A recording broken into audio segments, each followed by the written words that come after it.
नमस्कार दोस्तों, स्वागत है आप सभी का exam Guru tips and tricks में।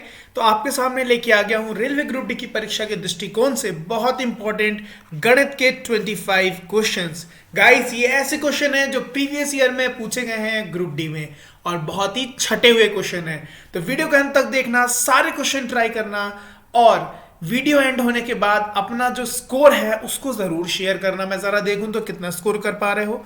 अगर इस सीरीज को आप रेगुलर देखोगे तो मैं दावा करता हूं कि आपके रेलवे ग्रुप डी परीक्षा में 25 आउट ऑफ 25 मैथ्स में जरूर आएंगे। तो बिना किसी समय गवाए आइए शुरू करते हैं आज के 25 क्वेश्चंस। पहला क्वेश्चन आपके सामने क्या निकल के आ रहा है जरा बताइए। दो संख्याओं का मासा 22 और लासा 308 है। यदि दो संख्याओं में से एक संख्या 44 है तो अन्य संख्या क्या होगा। आपको पता है अगर दो संख्या है a और b तो a into B is equal to उनका HCF मल्टीप्लाई बाय उनका LCM होता है। ये क्या होता है, ये प्रॉपर्टी होती है। एक नंबर 44 है, लेट्स से दूसरा नंबर x है, तो 22 इंटू 308 हो जाएगा। x बराबर 22 इंटू 308 डिवाइडेड बाई 44। इससे क्या, ये दो बार तो कितना हुआ 154। कौन सा option, option number next. Ratna और संजू अकेले किसी कार्य को क्रमशः 18 और 60 दिनों में पूरा कर सकते हैं। रत्ना काम शुरू करती है और 3 दिन तक काम करती है, फिर वह 5 दिन तक ब्रेक लेती है और इस दौरान संजू काम करती है। यही क्रम कार्य को पूरा होने तक चलता है। कार्य पूरा होने में कुल कितने दिन लगेंगे। आइए देखते हैं। रत्ना और संजू 18 और 60 दिनों में, आइए कार्य क्षमता निकाल लेते। ये 90 होगा एलसीएम, और अगर मैं ले लूं तो ये 5 बार और ये 1.5 बार है ना। अब क्या बोल रहा है, रत्ना काम शुरू करती है और 3 दिनों तक काम करती है। अगर रत्ना 3 दिनों तक काम करेगी तो 15 यूनिट काम निपटा देगी और फिर 5 दिनों तक ब्रेक लेती है और इस दौरान संजू काम करती है। मतलब संजू 5 दिनों तक काम करता है, मतलब मल्टीप्लाई बाय 5 तो 7.5 दिन काम कर दिया। और यह क्रम चलता है, मतलब 5 और 3 8। इन 8 दिनों में वो लोग काम करते कितना, 22.5। 8 दिनों में 22 काम करते हैं और ये क्रम चलता है। कहां तक चलाना है, 22 को 90 तक, मतलब मल्टीप्लाई बाई क्या 4, कितना हो जाएगा 90 हो जाएगा। और यहां पर भी मुझे मल्टीप्लाई बाई 4 मतलब 32 दिनों तक अगर इस क्रम में चलता रहा तो कार्य समाप्त हो जाएगा। Next question. एक दुकान पर किसी कॉस्मेटिक कंपनी द्वारा पेश की गई 3 प्रसिद्ध सुगंधित इत्र है। 40 ग्राहकों को इत्र 1 पसंद आता है, 30 को इत्र दूसरा पसंद आता है और 40 को इत्र 3 पसंद आते हैं। 10 को सभी तीनों इत्र पसंद आते हैं। 20 को इनमें से कम 2 इत्र पसंद आते हैं। कितने लोगों को केवल 1 इत्र पसंद आएगा। आइए बनाते हैं वेन डायग्राम। आइए वेन डायग्राम बना लिया जाए। तो पहले को 40, दूसरे को 30 और तीसरे को 40। अच्छा, 10 को तीनों पसंद आते हैं और 20 को इनमें से लेट्स से इन दोनों को, दूसरे और तीसरे को लेट्स से 20 पसंद आ रहा है। तो क्या बोल रहा है, लोगों में से केवल 1 इत्र पसंद करने वाले। अगर मैं इस टोटल से इन दोनों को 10 और 20 को घटा दूं तो वही लोग बचेंगे सिर्फ जो 1 इत्र पसंद करने वाले। समझ गए। तो 40 प्लस 30 प्लस 40 से अगर मैं माइनस कर लूं 10 प्लस 20 को, इसका मतलब गाइज ये क्या हुआ, यहाँ 30 हुआ, 30 से 30 गया तो कितना हो गया 80 निकल के आ गया। कौन सा, option number C. Next question. यदि x 5 से क्या है, छोटा है, तो व्यंजक इसका मान का चिन्ह क्या होगा। लेट्स से 1 है, लेट्स से क्या है 1 है, तो 1 अगर हुआ तो -5 प्लस 2 प्लस 7 मतलब 9 और ये क्या हो गया 5 मतलब हो गया 4। मतलब ये क्या हुआ, ये पॉजिटिव आया। ये क्या हुआ, ये पॉजिटिव आया। अच्छा, अब लेट्स से ये जो है 4 हुआ अगर, तो 5 इंटू 16 पर माइनस में प्लस 4 दुगुनी 8 प्लस 7 मतलब ये तो सिर्फ यहाँ 15 हुआ और यहाँ ज्यादा माइनस में आ गया ना, प्लस बता सकता हूं ना माइनस बता सकता हूं, तो क्या होगा, कहा नहीं जा सकता है। Next question guys. एक शहर की जनसंख्या 8000 है। कितनी है? 8000 है। यदि पुरुषों की संख्या में 8% और महिलाओं की संख्या में 12% की वृद्धि होती है तो जनसंख्या 8680 होगी। शहर में महिलाओं की जनसंख्या कितनी है? देखो कितनी हो जाएगी? 8680 कितने की बढ़ोतरी हुई? 680 की। किस पर? 8000 पर। तो देखो तो ग्रैंड टोटल कितना परसेंटेज हो रहा है? ये 8 8 64 8.5% का क्या हो रहा है गाइस? इंक्रीमेंट हो रहा है। देखो मेल फीमेल, मेल बढ़े 8% से, फीमेल बढ़े 12 से, और दोनों का मिक्सअप 8.5 से बढ़े। अरे यही ना, तो यहां 0.5 और यहां 3.5 मतलब 7:1। और यही 7:1 क्या है? यही तो है 8000, है ना? तो मतलब फीमेल का एक का कितना होगा? 1000। तो कौन सा ऑप्शन हो जाएगा? Option number C. Next question. यह आंकड़े एक कक्षा में फुटबॉल F, हॉकी H और बास्केटबॉल B खेलने वाले छात्रों को की संख्या दर्शाता है। वास्तव में 2 खेल खेलने वाले छात्रों की कुल संख्या, 2 खेल खेलने वाले कौन है? ये 13 है, ये 14 है और ये 12 है। यही तो है ना 2 खेल खेलने वाले। जोड़ दो, 13 + 12 + 14 मतलब कितना हुआ? 9 वाला ऑप्शन 39। Next question. 132 मीटर और 108 मीटर लंबी ट्रेन क्रमशः 32 किलोमीटर प्रति घंटा और 40 किलोमीटर प्रति घंटे की गति से विपरीत दिशा में चल रही है। मिलने के बाद एक दूसरे को पार करने में कितना समय लगेगा? Time is equal to distance upon speed. Distance एक दूसरे को अपोजिट काट रहे मतलब डिस्टेंस तो जुड़ेगा, मतलब 132 + 108 मतलब 240 मीटर डिवाइडेड बाई, और स्पीड जो है ये क्या हो जाएगी? जुड़ जाएगी कि अपोजिट डायरेक्शन में चल रही है। सेम डायरेक्शन में होता तो बड़ा माइनस छोटा कर देते, अपोजिट में तो प्लस कर देंगे 72, लेकिन ये किलोमीटर प्रति घंटे में है। सेकंड्स में बदलने के लिए, मीटर पर सेकंड में बदलने के लिए 5/18 से मल्टीप्लाई, ये गया 4 बार 20 तो 240/20, शून्य से शून्य गया तो क्या हुआ? 12 सेकेंड्स। कौन सा option? Option number D. Next question guys. यदि किसी विद्यालय में कक्षा X में 50 लड़कियों की ऊंचाई का सर्वेक्षण आंकड़े सेंटीमीटर में इस प्रकार हैं, उनकी ऊंचाइयों का मध्य ज्ञात करिए। देखिए ये लंबाई बताई गई है और ये लड़कियों की संख्या। 140 सेंटीमीटर से कम ये है, 145 से कम ये है, 150 से कम ये है, 155 से कम ये है, 160 से कम ये है, 165 से कम 50 है।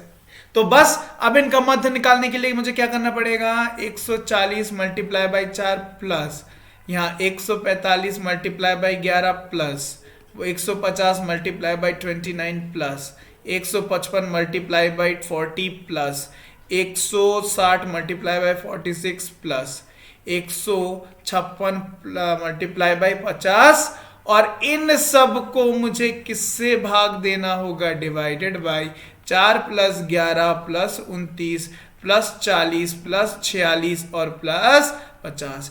गाइस ये सबको जब आप सॉल्व करोगे, बहुत कैलकुलेटिव क्वेश्चन आई नो, जब आप इन सब को सॉल्व करोगे you will get your answer in the form of 157.30, option number D. Next question.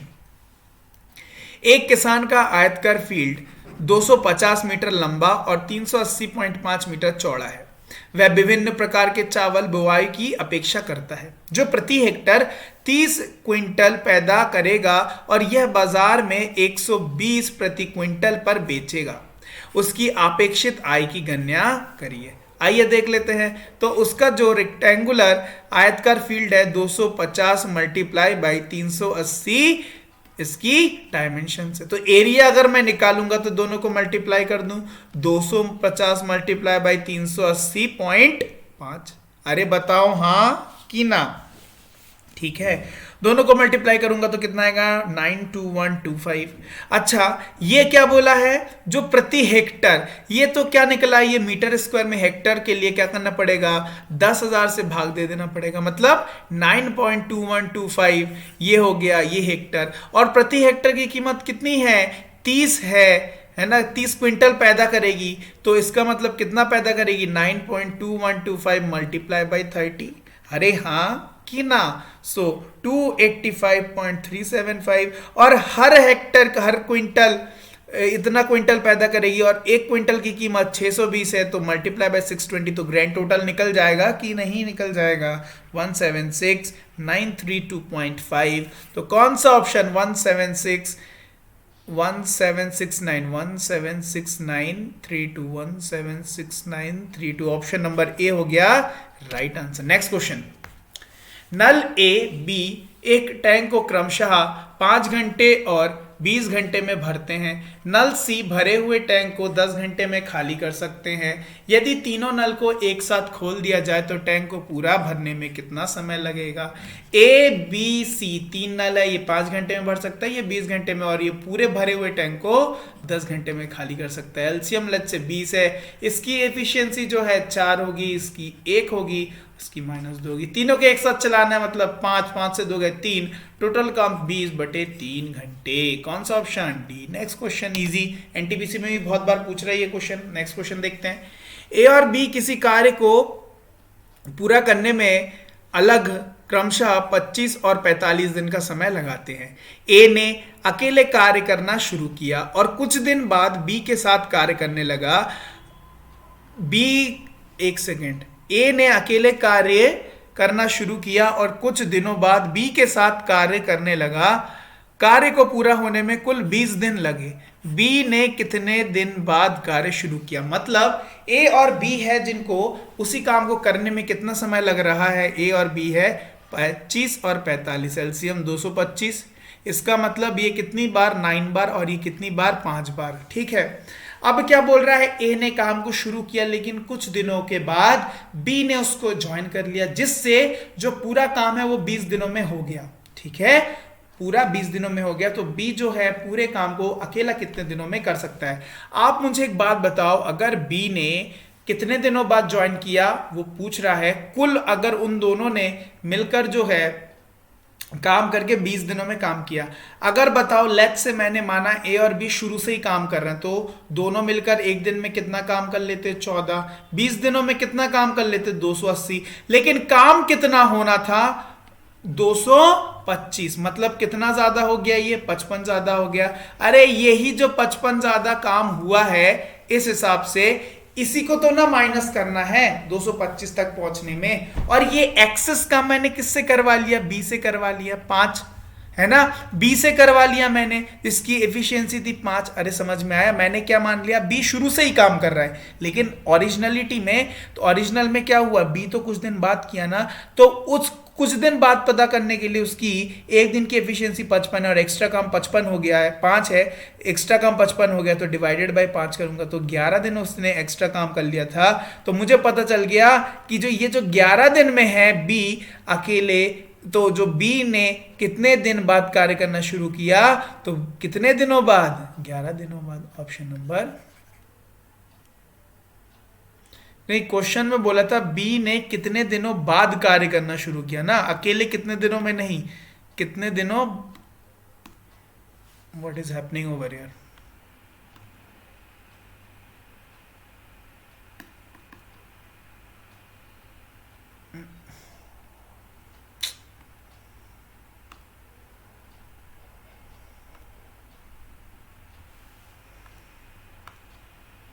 One second guys. ओ कोटाना भैया, चलिए गया कोटाना भैया, बीच में आ गए थे। हाँ, तो क्वेश्चन बोला था बी ने कितने दिनों के बाद काम करना शुरू किया, ना कि बी कितने दिनों में काम कर सकता है। समझ गए ना ये कहानी? 11 दिनों बाद। ठीक है, नेक्स्ट क्वेश्चन। वह कौन सा सबसे बड़ी संख्या है जो 2 और 3 शेष रखकर 258 और 323 को क्रमशः विभाजित करेगा? घटा दो ना, और घटा के एचसीएफ निकाल दो, तो 256 और 320 का देखो तो कितने का डिफरेंस? 64। क्या जाता है? जाता है। क्या ये जाता है? 5 बार जाता है। Option number D. नेक्स्ट क्या बोल रहा है? एक आदमी 1.995 लाख प्रत्येक के दर से 2 घर बेचता है। वह एक घर पर 5% का लाभ कमाता है और दूसरे पर 5% की हानि होती है। पूरे लेन देन में उसका लाभ या हानि प्रतिशत है। देखो, 5% का लाभ और 5% का हानि, हमेशा याद रखना क्या होगा? हमेशा लॉस होगा। अगर सेम अमाउंट हुआ तो कितने का लॉस होगा? इन दोनों का स्क्वायर बटे 100, मतलब 0.25 का लॉस होगा। क्वेश्चन सॉल्व करने की कोई जरूरत नहीं है, ये वाला अमाउंट ब्लफ करने के लिए दिया गया। नेक्स्ट क्वेश्चन, यदि अल्फा और बीटा पूरक कोण है तो कॉसेक अल्फा 5/3 है, तो इसकी वैल्यू निकालनी है। देखो पूरक कोण है मतलब ये अगर अल्फा हुआ तो ये क्या होगा गाइस? बीटा होगा। क्यों? ये 90 डिग्री हुआ। अब क्या बोल रहा है? कॉसेक अल्फा, कॉसेक अल्फा कितना दिया गया है? 5/3 मतलब 5, तो ये होगा 3 कौन होगा? ये होगा, और ये क्या होगा? ऑब्वियसली 4 होगा। 3 4 5 पाइथागोरस थ्योरम।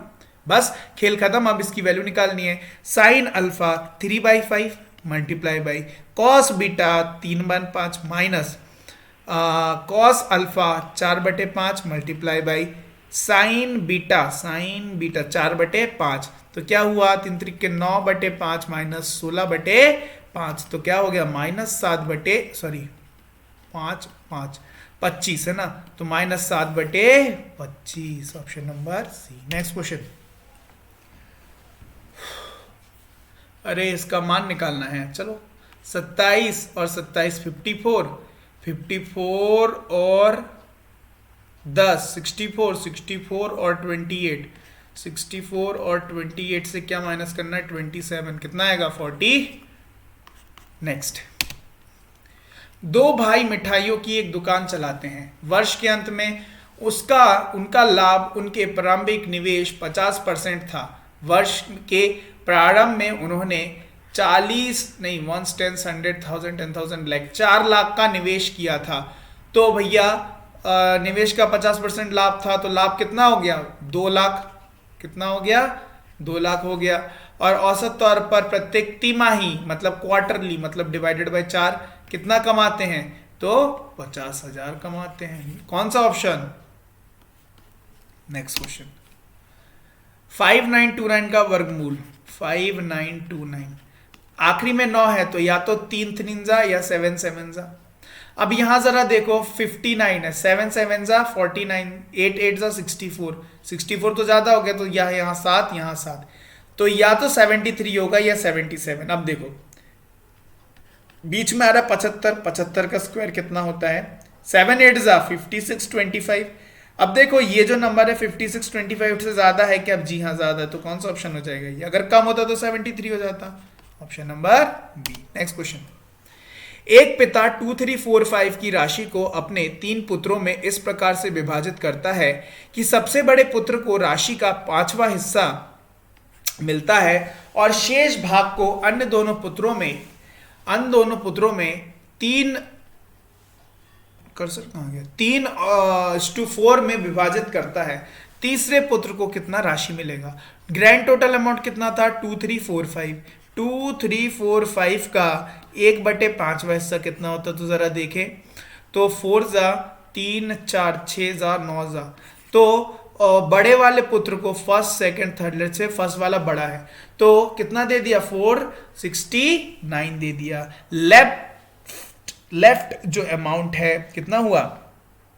1876, और उसको किसमें बांट दिया? 3:4 में। किसको बांट दिया? ये बांट दिया 1876। किसका पूछ रहा है? तीसरे पुत्र मतलब 4 का। 4/7 का 7 का 1876, तो गाइस कितना आ जाएगा? 1072, ऑप्शन नंबर डी।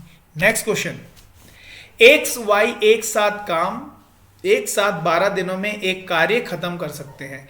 एक्स अकेला इसे 20 दिनों में कर सकता है। यदि हर दिन एक्स केवल आधा दिन काम करता है तो एक्स और वाई को कार्य पूरा करने में कितना दिन लगेंगे? आइए करते हैं। एक्स और वाई जो है मिलकर किसी काम को एक साथ 12 दिनों में कर सकते हैं और एक्स अकेला 20 दिनों में करता है। लेट्स से 60 हो गया एलसीएम, तो ये हो गया 5 और ये हो गया कितना? 3। तो x आ गया 3 तो y आ गया 2। ठीक है, अब क्या बोल रहा है? यदि हर दिन x आधा काम करता है तो 3 काम कर सकता था, आधा करता है मतलब 1.5। ठीक है, और y कितना करता है? 2। तो दोनों मिलकर एक दिन में कितना काम करेंगे? 3.5। टोटल काम उनको 60 करना था, डिवाइडेड बाई 3.5 3.5, तो कितना हो गया? उठाया 7, तो यहाँ कितना हुआ? 5 से 7 बार, और 120 मतलब 120/7 विच इज इक्वल टू 17 1/7। कौन सा option? Option number C. Next question. लड़कों के एक समूह में 22 को मिठाई, 10 को पफ और 10 को केक पसंद है। 3 को तीनों वस्तु पसंद है। मदों में से कम 2 मद को 7 द्वारा पसंद किया जाता है। कितनों ने केवल एक ही मद पसंद की जाती है? ये बनाते हैं वेन डायग्राम। 3 है तो बना दिए वेन डायग्राम। 22 को मिठाई, 10 को पफ, 10 को पफ और 10 को केक। ठीक है, 3 को तीनों वस्तु पसंद है और कम से कम 2 7 2 लेट्स से ये है, तो कितने द्वारा केवल एक मद पसंद किए जाते हैं? देखो एक सेकंड, कम से कम 2 को 7 3 हो चुका है, तो यहां पर 7 बनाने के लिए मुझे क्या करना पड़ेगा? 4 करना पड़ेगा ना, तभी तो 2 को 7 हो जाएगा। ठीक है, तो यहां मुझे बात बताओ, 3 हो गया, 4 हो गया, टोटल 10 होना था, तो यहाँ 3, यहाँ 7 हो गया, यहाँ 3, यहाँ 22 होना था, यहाँ 3 है, तो यहाँ कितना हो जाएगा जरा मुझे बताओ तो? 19 हो जाएगा। एक मत वाले कौन कौन हो गए? 19, 3 और 3 6, 19 प्लस 6 मतलब कितना हो गया? 25। कौन सा option? Option number C. Next question. एक चतुर्भुज के कोणों का अनुपात ये दिया गया है। सबसे बड़े कोण को ढूंढे, कौन है? 9 है। 9 बटे टोटल देखो तो कितना? 8 और ये क्या हुआ? 8 और ये 15, 15 और 9, 15 और 9, ठीक है ना? ठीक है, 15 और 9 24 मल्टीप्लाई बाई 360, तो 12 से गया 2 बार और ये 3 बार 30 बार, ये गया 15 बार मतलब 135 डिग्री। कौन सा option? Option number D. Next question. निम्नलिखित गुणोत्तर श्रेणी में 10वां पद, अरे बड़ा अच्छा क्वेश्चन है, देखो तो क्या होता है? an is equal to ARn-1 है ना। 10वां पद मतलब n is equal to 10, r is equal to, इनके रेशियो देखो तो 4 बटे ये क्या हो रहा है? मल्टीप्लाई बाई 2, ये क्या हो रहा है? मल्टीप्लाई बाई 2, तो r क्या हो जाएगा? 2, और a मतलब शुरू का पद, स्टार्टिंग पद क्या है? 4 है। पद नहीं सॉरी नंबर, ठीक है। a क्या है? 4 है, बस फॉर्मूले में पुट कर दो। 4 to the power 2 to the power 9 हो जाएगा, और 2 टू दी पावर 9 गाइस क्या होता है जरा बताओ? 512, 4 into 512 which is equal to 2048। कौन सा option? 2048, option number C. Next question. Triangle ABC में B 90 डिग्री है, निम्न में से कौन सा विकल्प सही होगा? ABC जिसमें B क्या है गाइस? 90 डिग्री है। अब क्या बोल रहा है? देखिए, क्या cos C AC बटे AB है? AC बटे B नहीं। tan C जो है क्या? AC नहीं। sec C AB बटे BC, AB बटे नहीं, तो यही हो जाएगा ऑप्शन। पहले देख लेते हैं, लेकिन sin C जो है, sin C परपेंडिकुलर AB बटे हाइपोटेन्यूज AC बिल्कुल सही है। ठीक है, नेक्स्ट क्वेश्चन। दिए गए पाई चार्ट 2017 के वर्ष 2017 में विभिन्न मोबाइल कंपनियों द्वारा की गई कुल बिक्री को दर्शाता है। यदि वर्ष 2017 में कुल बिक्री 5000 करोड़ थी और तो अन्य कंपनियों द्वारा की गई कुल बिक्री कितनी थी? देखो 2017 में 5000 ना, अन्य कितना? 40%, तो 4 5 20, 2000, option number A. Next question, आज का आखिरी क्वेश्चन। अंडर रूट ऑफ 0.000216, यहां देखो तो कितने पद है? 1 2 3 4 5 6, मतलब आधा कर दो 3, और यहां पर 3 है मतलब 6 है ना, 6 है, 3 कर दो, क्यों? क्योंकि क्यूब रूट है, तो क्या होगा? 2, तो पॉइंट के बाद 2 वाला एक ही ऑप्शन है, लगा दो इसको आंसर। समझ गए? तो गाइज ये थे वेरी वेरी इंपॉर्टेंट आज के 25 क्वेश्चन। अगर आपको वीडियो पसंद आए तो लाइक करना मत भूलिएगा, दोस्तों के साथ शेयर करना मत भूलिएगा। इसी के साथ साथ कोई भी इशू हो तो कमेंट सेक्शन में जरूर कमेंट कर लीजिएगा। तब फिर मिलते हैं आपसे नेक्स्ट वीडियो में न्यू क्वेश्चंस के साथ। तब तक के लिए bye bye and have a nice day.